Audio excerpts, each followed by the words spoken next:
Hello friends, आप सभी का स्वागत है मेरे YouTube channel mission IAS PCS में।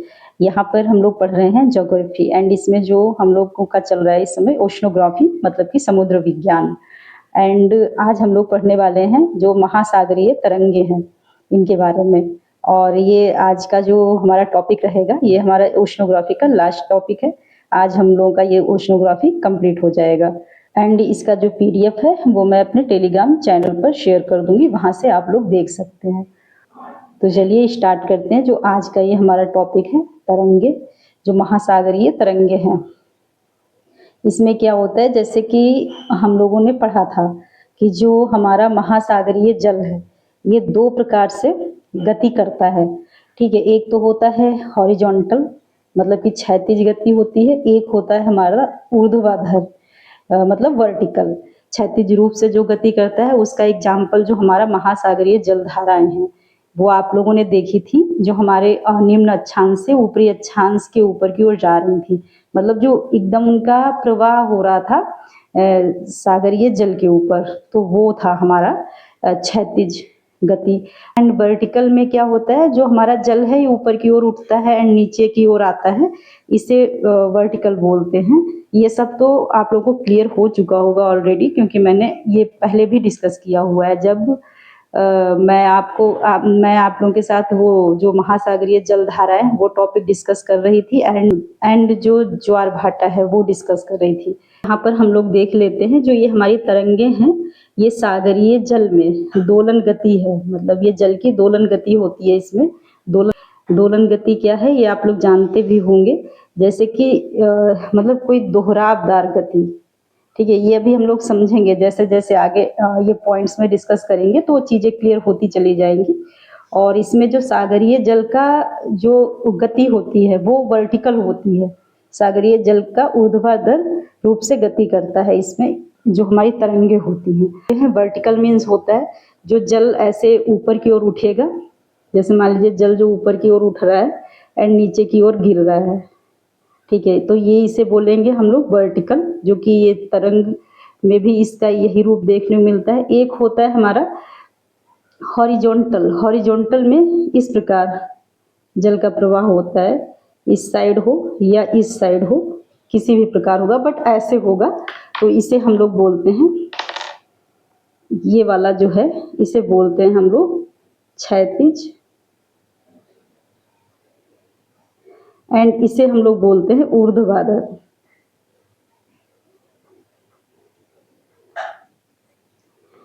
तो यहाँ पर क्या है, जो तरंगे हैं हमारी इसमें जो जल का जो वर्टिकल रूप देखने को मिलता है, मतलब जल की जो गति है वर्टिकल होती है, यही यहाँ पर बताया गया है।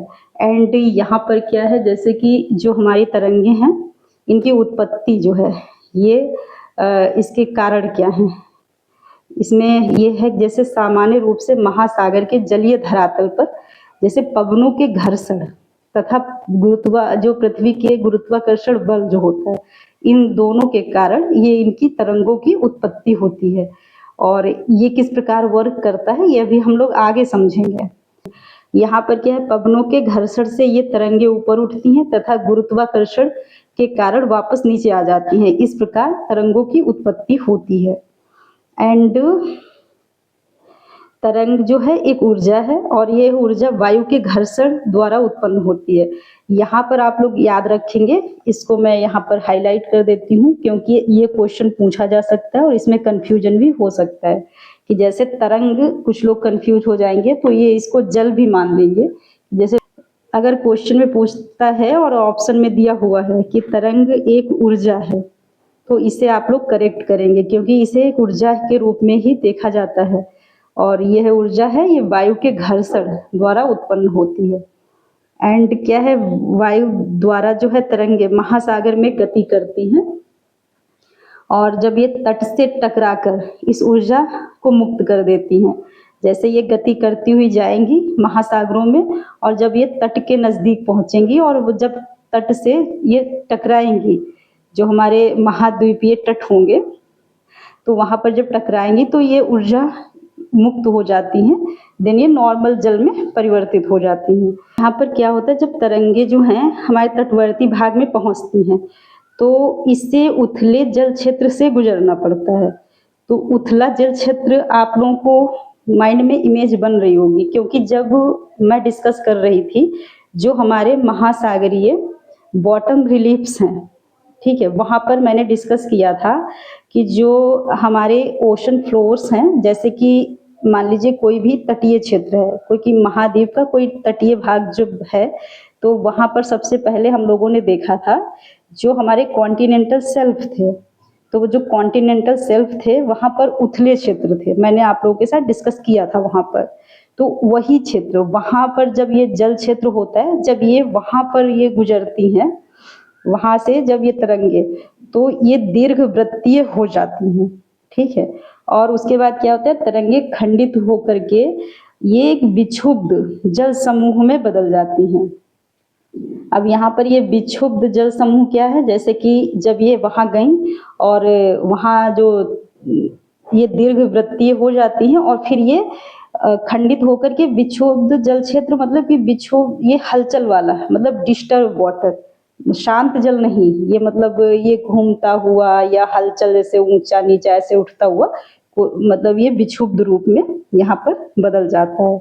और इसको एक नाम दिया गया है भगनोर्मी, मतलब इसलिए मैंने यहाँ पर इतना ये टफ वर्ड है, बट मैं यहाँ पर इसलिए आप लोगों के साथ डिस्कस कर रही हूँ ताकि, क्योंकि क्या होता है यूपीएससी जो सिविल सर्विसेज का जो प्रीलिम्स का एग्जाम होता है मेनली, वहाँ पर ये जो मतलब इतना इस तरीके के ही जो टफ वर्ड होते हैं वही डायरेक्ट वहाँ पर लिख दिए जाते हैं, और इस प्रकार के जो शब्द होते हैं उसी में हम लोग कंफ्यूज हो जाते हैं।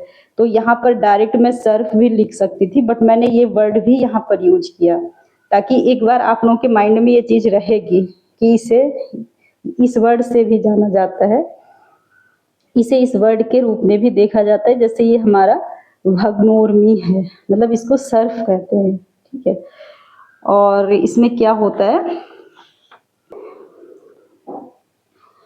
इसमें तट से जिस दूरी पर सुरंग टूटते हैं, अभी हम लोग देखेंगे सुरंग क्या है। तट से जिस दूरी पर सुरंग टूटते हैं तथा सर्फ के रूप में बदलते हैं, मतलब सर्फ क्या है अभी हम लोगों ने देखा। तो जैसे जब ये मान लीजिए वो जा रही हैं हमारी तरंगे, ठीक है, और जब ये नज़दीक पहुंचेंगी हमारे वही वाले क्षेत्र में, मैंने भी बताया कि जैसे जो हमारा उथला जल क्षेत्र है वहाँ पर जब ये पहुंचेंगी तो वहाँ पर ये जो सुरंग है, सुरंग क्या है अभी हम लोग डिस्कस करेंगे।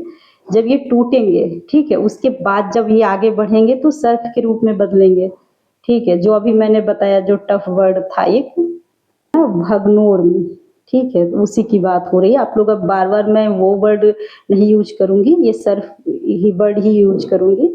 तो यहाँ पर क्या है, जब ये सर्फ के रूप में बदलते हैं तो उस दूरी से तट के समांतर खींची गई रेखा को प्रतोड़न रेखा कहते हैं, मतलब प्लंग लाइन कहते हैं।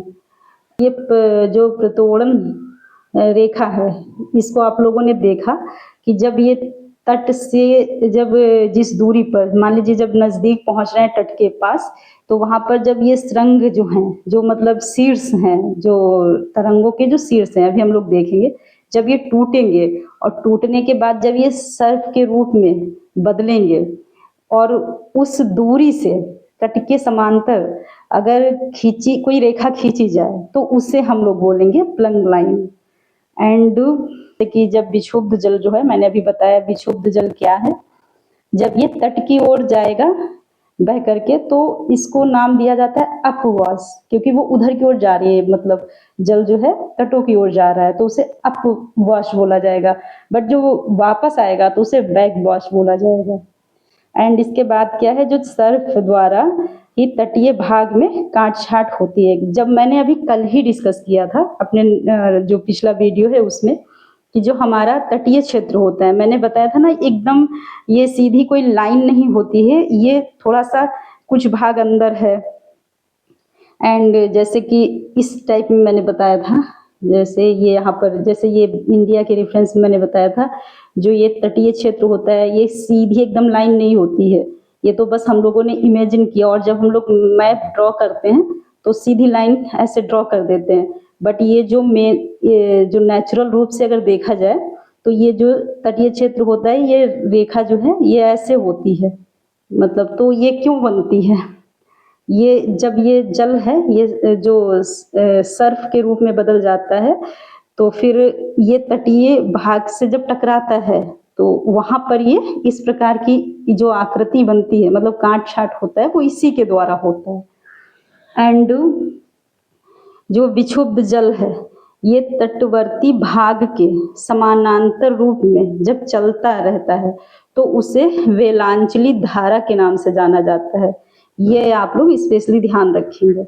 जितने भी ये टर्मिनोलॉजी, इसलिए मैंने ये टॉपिक ही डिस्कस किया है, अदर क्योंकि इसमें इतनी टर्मिनोलॉजी है कि जो जैसे यहाँ से क्वेश्चन भी आए हुए हैं, ये इम्पोर्टेंट टॉपिक हो जाता है। इसलिए तो हम इसके बाद देख लेते हैं जो हमारा है ये तरंगे जो हैं इनको प्रभावित करने वाले कारक हैं जो वो यहाँ पर हम लोग देख लेते हैं।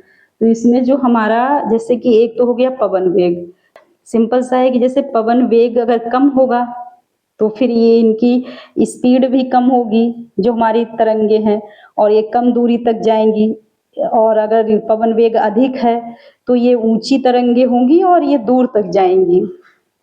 तो यही यहाँ पर जैसे प्रभावित करने वाला जो मेन कारक है ये हमारा पवन वेग है।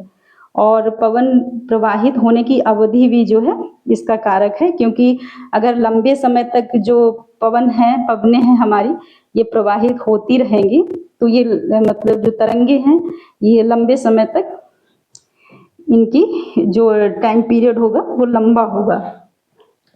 एंड ये क्या है, इसमें सागर के जलीय धरातल का विस्तार और गहराई, मतलब कि यहाँ पर क्या है, सागर का जलीय धरातल विस्तार, मतलब अगर बहुत अधिक धरातल यहाँ जलीय धरातल का विस्तार होगा प्लस गहराई अधिक होगी तो फिर ये जो हमारी तरंगे हैं ये भी अधिक विस्तृत होंगी। ठीक है, तो ये भी एक कारक के रूप में देखा जाता है। देन जो हमारा लास्ट है ये है जब जल की गहराई तरंग दैर्ध्य से आधे से कम होती है तो फिर ये जो हमारी तरंगे हैं ये टूट जाती हैं। ये अभी हम लोग आगे देखेंगे कि इसका क्या मतलब है।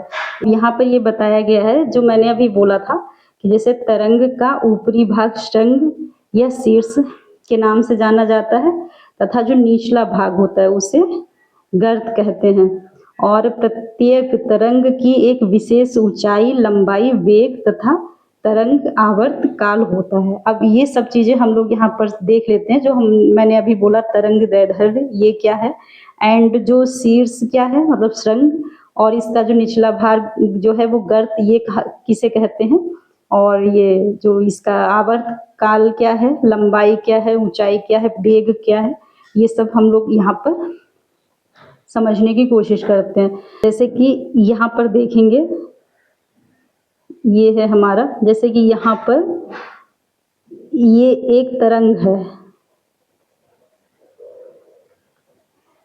ये इस प्रकार ये तरंग है।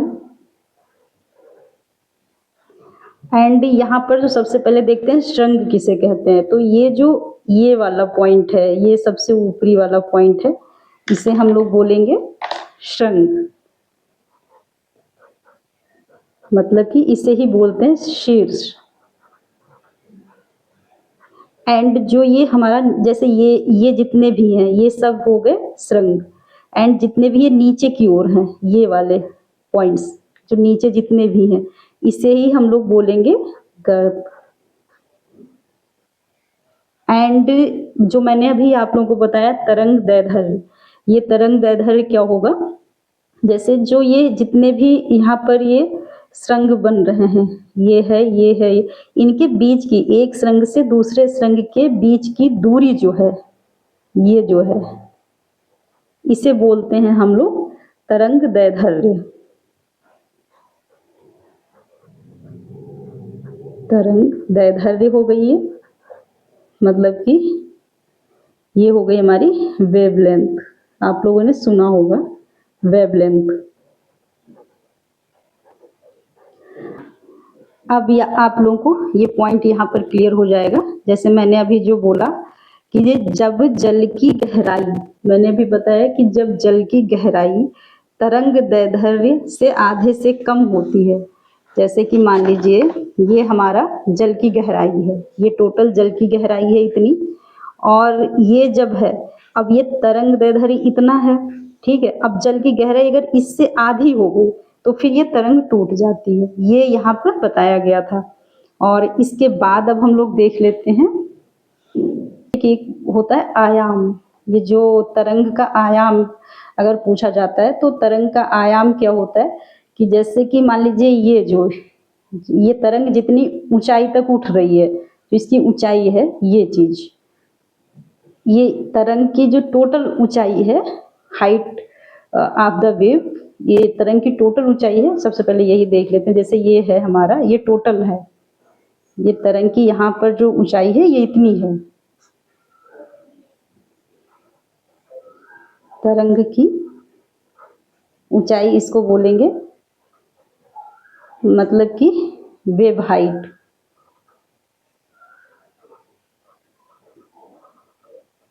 ये हो गई वेव हाइट, और इस वेव हाइट का हाफ मतलब कि ये ऊपर और नीचे दोनों का यहाँ पर मेजर किया गया, बट यहाँ पर क्या होगा इसका हाफ, जैसे कि ये हिस्सा अगर लेंगे इधर, ये वाला, ये इतना जो है, तो इसे बोलेंगे हम लोग आयाम, मतलब कि एम्पलीट्यूड।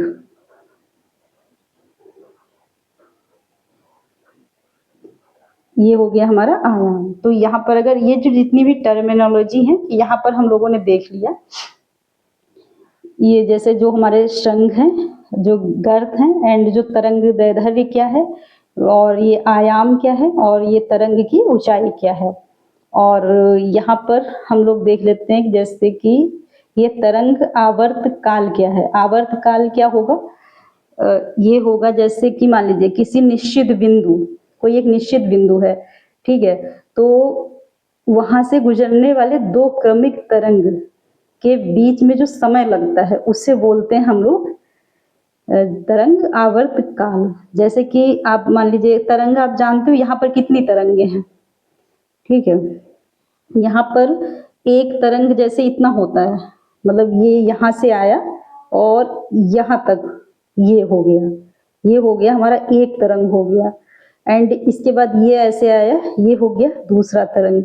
इस टाइप में एक तरंग यहाँ पर मैं बताती हूँ, जैसे ये एक तरंग होता है, ये जो है इसको ऐसे, ये हो गया हमारा एक तरंग, इसे बोलेंगे। इसके बाद जैसे जैसे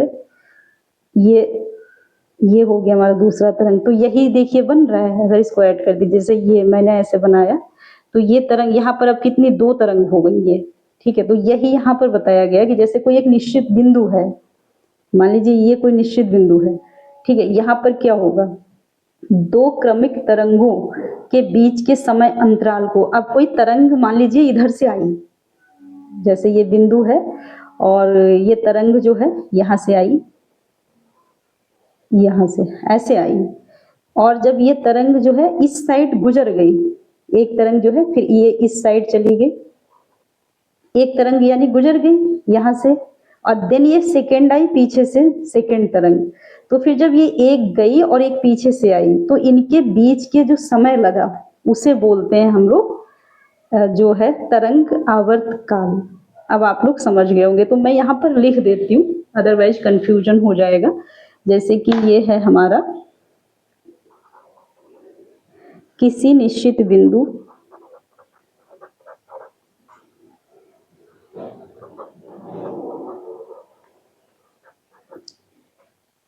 किसी निश्चित बिंदु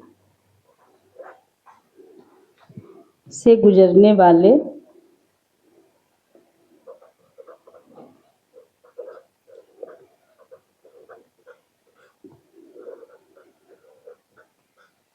दो क्रमिक तरंगों, मैंने बोला ना ये दो, जैसे दो क्रमिक तरंगों,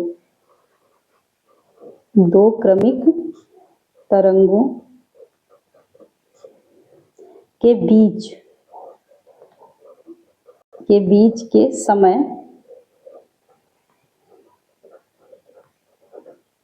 समय को कहते हैं क्या, तरंग आवर्त काल।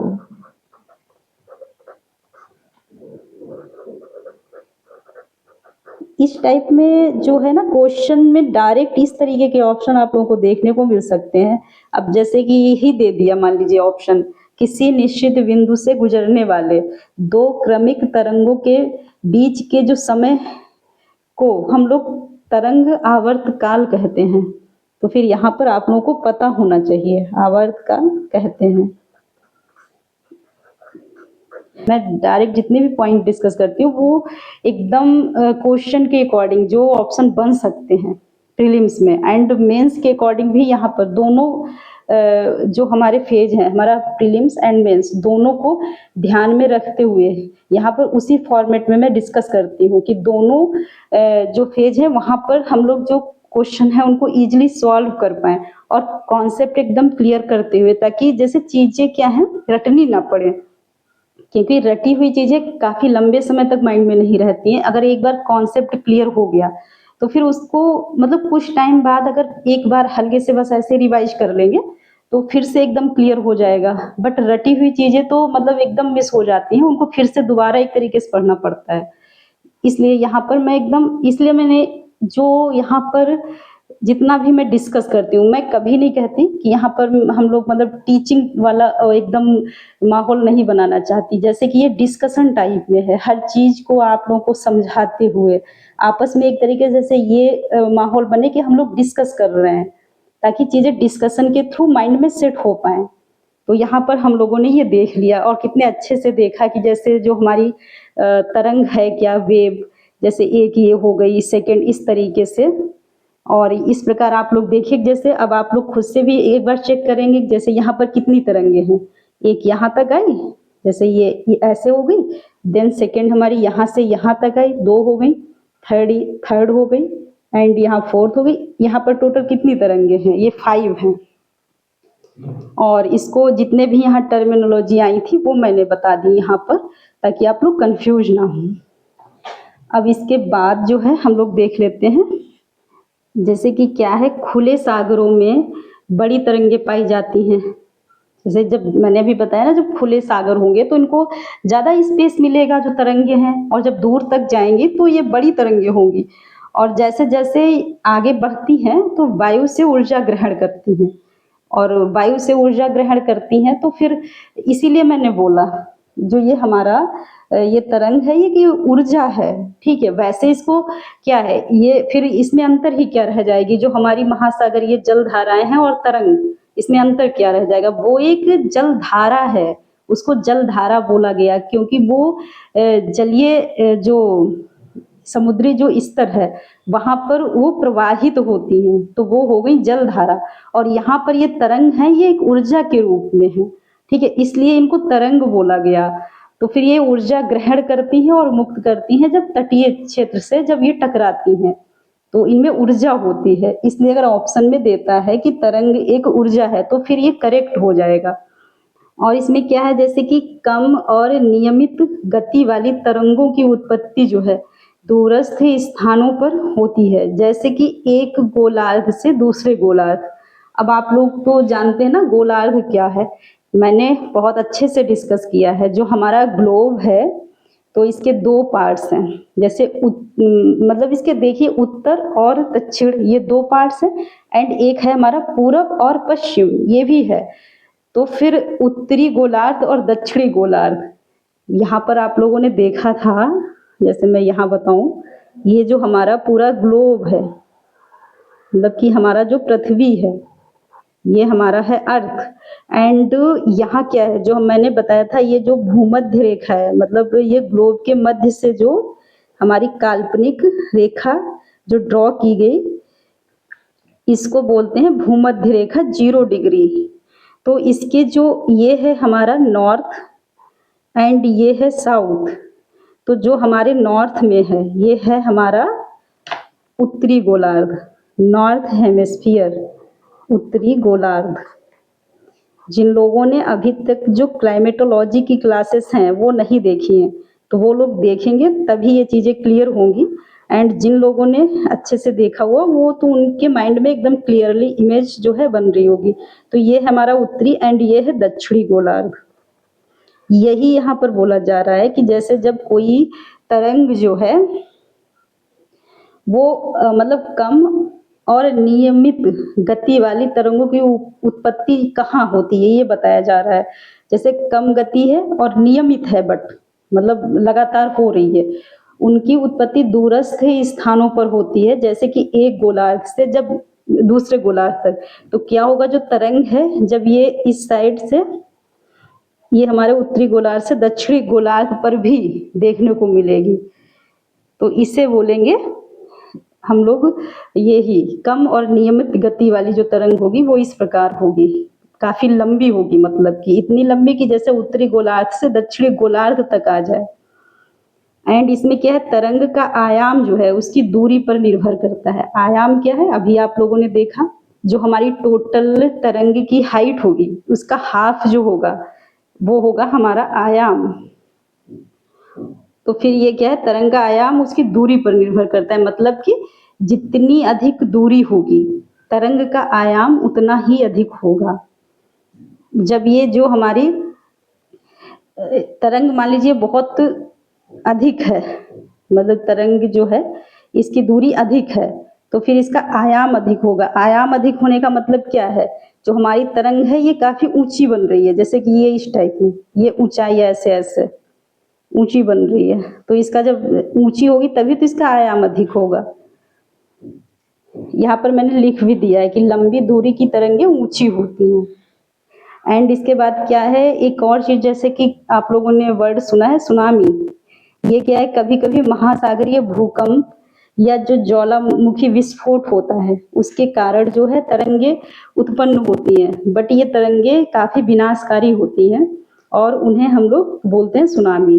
ठीक है, और बट ये जो तरंगे हैं ये अलग होती हैं। मैंने बस यहाँ पर आप लोगों को बस एक बार समझाने के लिए यहाँ पर डिस्कस कर दिया है, ताकि ये भी आप लोगों को क्लियर रहे।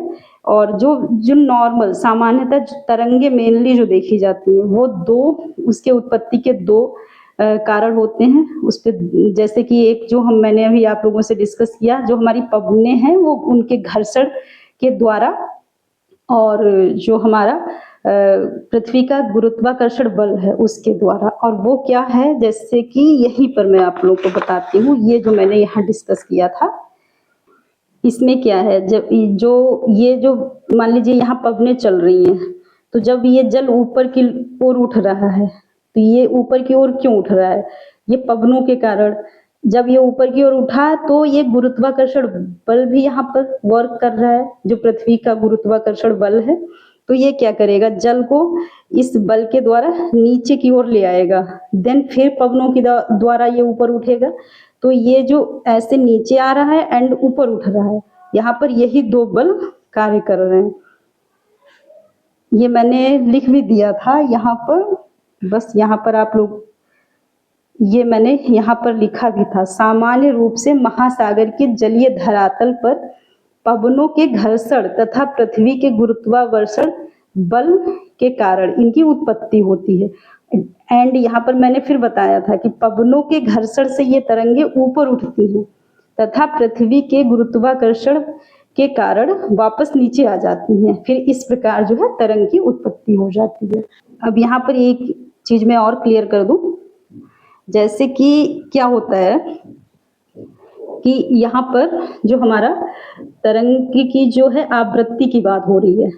अब यहाँ पर जैसे कि आप लोगों ने सुना होगा कि जैसे कि कम आवृत्ति की तरंगे और अधिक आवृत्ति की तरंगे, तो ये क्या होती हैं, यहाँ पर हम लोग ये देख लेते हैं। जैसे कि मान लीजिए दो तरीके की तरंगे हैं, एक तो हमारी ये है, एक ये तरंगे हो गई, एंड एक तरंगे इस प्रकार हैं।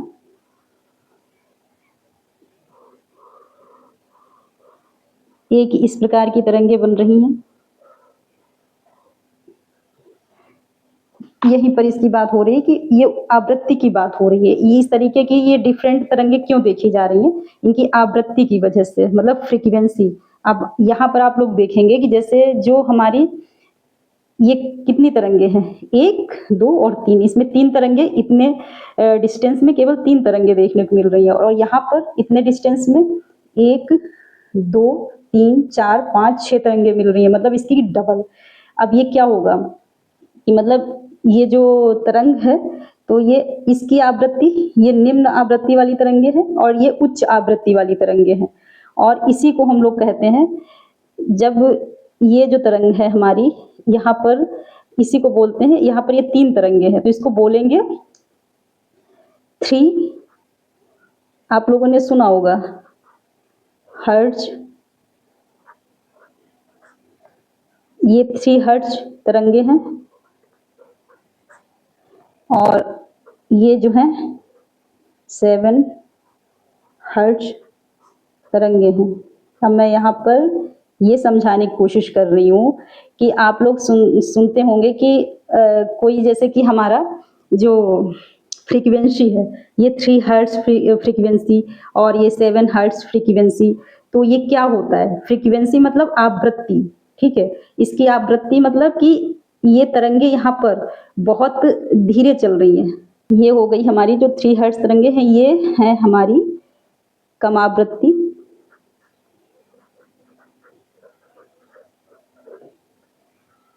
मतलब कम आवृत्ति वाली तरंग, और ये है हमारी अधिक आवृत्ति।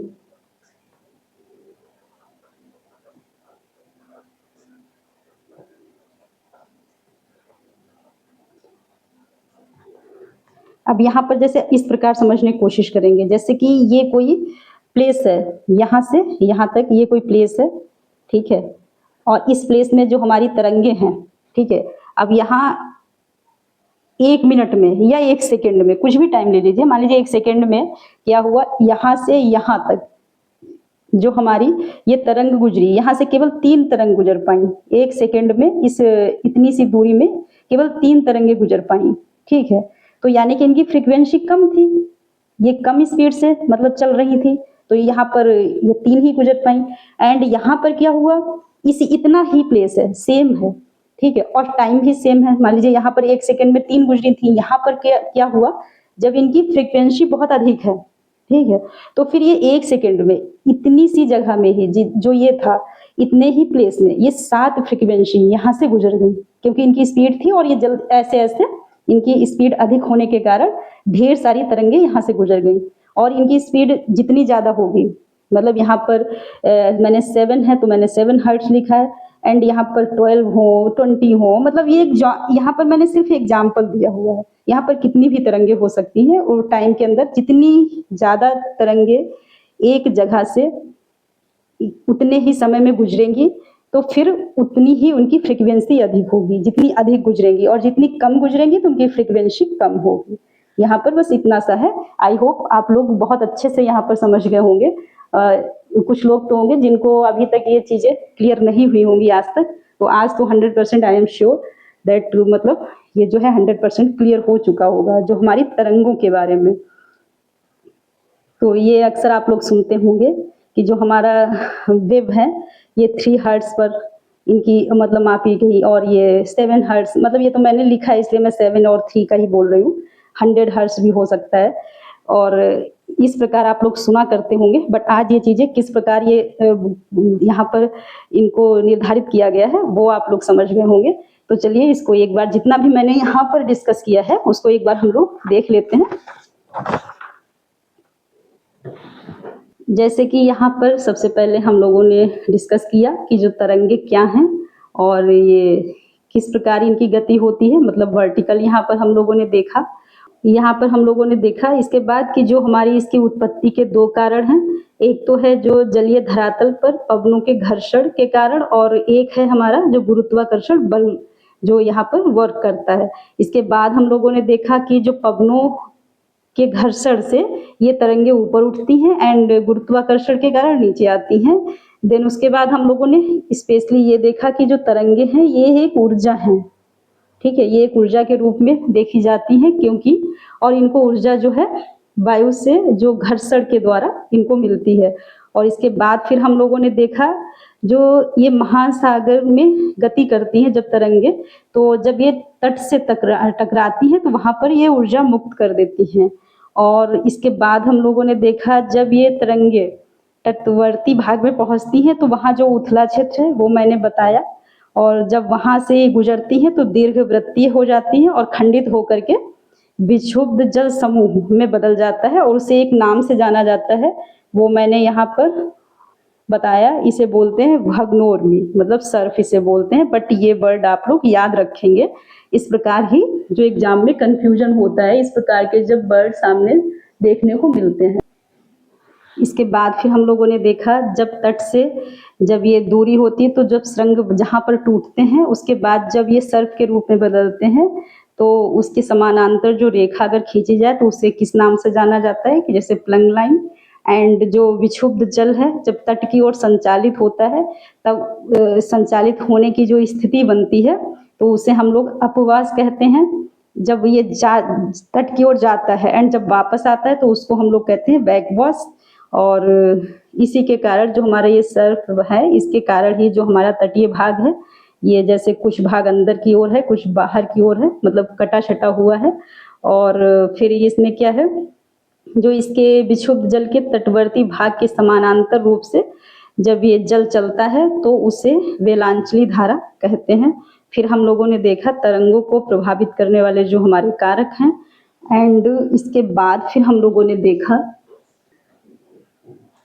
जो जल है, ये जल की जो मतलब गहराई है, ठीक है, ये जो हमारी तरंग दैर्ध्य वो हम लोग अच्छे समझ चुके हैं। जब जल की गहराई तरंग दैर्ध्य से आधे से कम हो जाती है तो फिर क्या होता है, ये तरंगे जो हैं ये टूट जाती हैं। और फिर ये तरंग, इसमें हम लोगों ने देखा ये सुरंग क्या है, शीर्ष क्या है, और ये सब टर्मिनोलॉजी जितनी थी यहाँ पर मैंने डिस्कस की।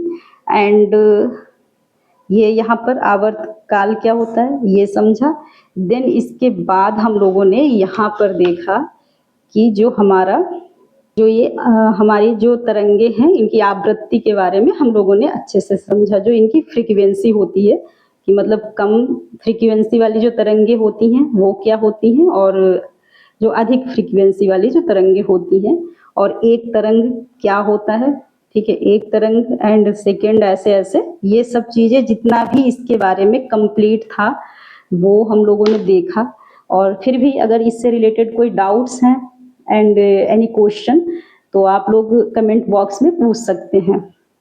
और इसका PDF जो है मैं अपने टेलीग्राम चैनल पर शेयर करती हूँ, वहाँ से आप लोग देख सकते हैं। और टेलीग्राम चैनल का लिंक जो है वो मैंने अपने वीडियो के डिस्क्रिप्शन में शेयर किया हुआ है, वहाँ से आप लोग उसको ज्वाइन कर सकते हैं अगर ज्वाइन करना चाहें तो। और अगर आप लोगों को ये सब चीज़ें समझ में अच्छे से आ रही हैं, एंड क्या है जो आज ये हमारा कंप्लीट होता है ओशनोग्राफी, तो अभी तक हम लोग अपने जो ज्योग्राफी के 2 भाग कंप्लीट कर चुके हैं। एक हमारा कंप्लीट हो चुका है जो क्लाइमेटोलॉजी है, मतलब कि वायुमंडल, एंड इसके बाद सेकेंड हमारा ओशनोग्राफी, और ये दोनों कंप्लीट हो गए। अब इसके बाद क्या है, जितने भी क्वेश्चन अभी तक आए हुए हैं हमारे UPSC सिविल सर्विसेज प्रीलिम्स के एग्जाम में वो हम लोग डिस्कस करेंगे। देन उसके बाद हम नेक्स्ट स्टार्ट करेंगे, ताकि क्या है जो मतलब अभी तक ये 2 कंप्लीट हो गए, फिर अगर पूरा ज्योग्राफी हम लोग पढ़ने के बाद क्वेश्चन डिस्कस करते हैं